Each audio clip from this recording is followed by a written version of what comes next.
If I were to be really honest about my spiritual life, I would have to admit that it is in a constant state of flux. That the only thing that is constant in my spiritual life is that it's always changing. There's times when I feel so close to God, almost as if God were sitting right beside me, guiding my thoughts and my mind and moving me in the direction that God would have me go. And then 60 seconds after a moment like that, I feel like I'm utterly lost in despair, fumbling around in the wilderness in the dark. And I think that's just a natural piece of relationship, of seeking relationship with God. Because God is so other. And we are so human and so far from God's presence.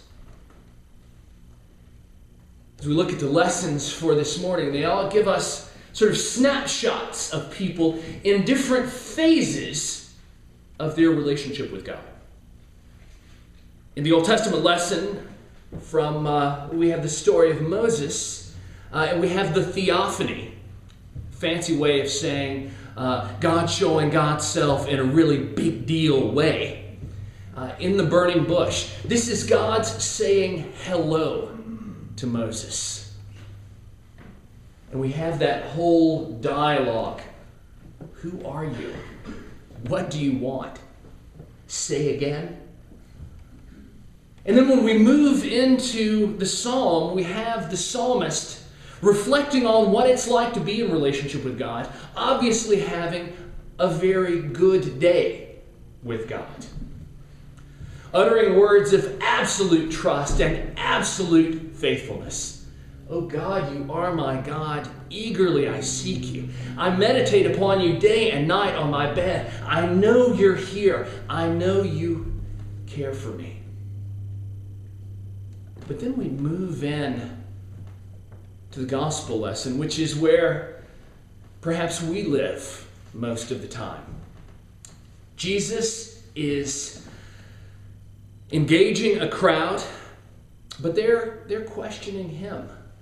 They come to him and they tell him the story of these Galileans whose blood has been sprinkled by Pilate in the sacrifices. Now this sounds like it might be some sort of cultic desecration.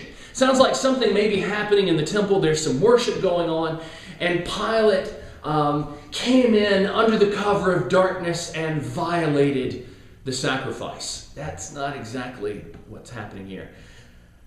What's happening here is that a group of pilgrims from Galilee, probably in Jerusalem for the Passover or some other important festival, are in the temple worshiping on pilgrimage. And they've probably gotten a little too excited. They've probably stirred things up a bit. So much so that they capture Pilate's attention.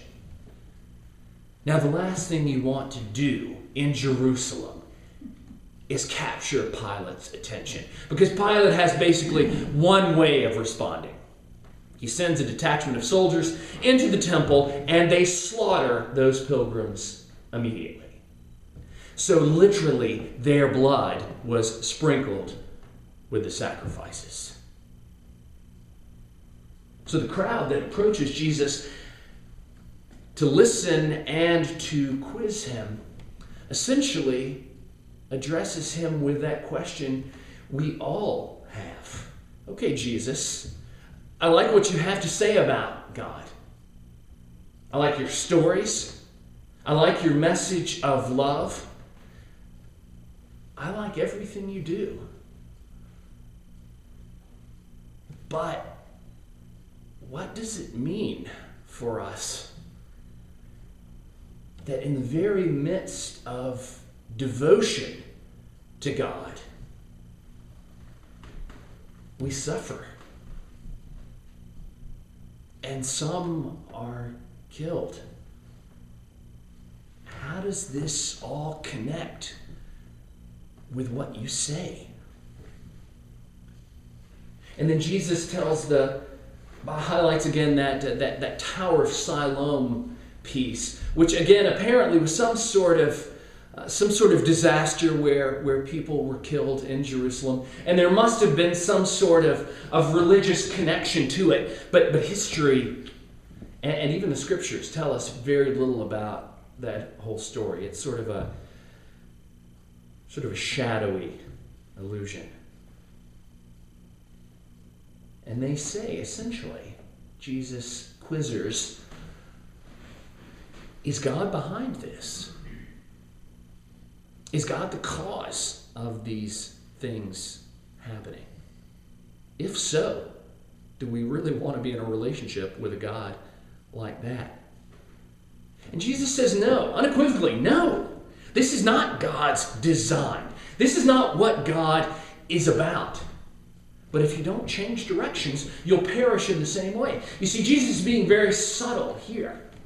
He says, essentially, if you don't reorient yourselves, if you don't walk away from this idea that someone is always to blame and that sin is always the cause, you, pointing to the sinner, to the worst offender, then you will perish, just as those that have died. Because that's not what this is about. And then Jesus tells the story about the fig tree. He uses a familiar kind of language. He tells a story that relates to agriculture, and most of his hearers would have understood what he was talking about. He said, God's in a relationship with us kind of like we're plants, kind of like we're trees in an orchard. But God is not the pragmatic farmers that you are. Because see, when you look at your orchard, you're going to look at the thing and you're going to look for the trees bearing fruit, doing what they should. And when they don't, as a pragmatic farmer, you're going to hack them down. You're going to rip them up because you can't wait. You have no patience. You need the field producing produce immediately. But God is not pragmatic with you, because the depth of God's love is about more than pragmatism. God is the kind of farmer that looks at a tree and says, this tree isn't doing exactly what I want right now, so I'm really going to focus on it. I'm really going to pay attention to it. I'm going to go above and beyond that single tree and the whole orchard. I'm going to go above and beyond what's happening with the others. I'm going to put manure on it.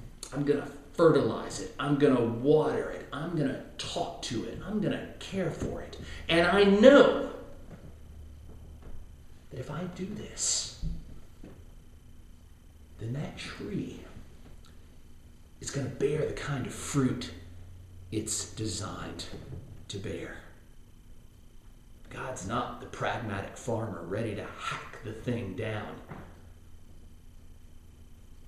God's the patient tender of life that desires to see life grow and flourish and flower to its fullest. I wish I could live there all the time, but I can't. I have to cycle between saying hello, reveling in great moments, and I have to be patient that God is willing to trust and to tend me as only God can, as only God can love me. So give thanks this day that God is not like us, that God is very strange, appearing in burning bushes and being the most patient of farmers.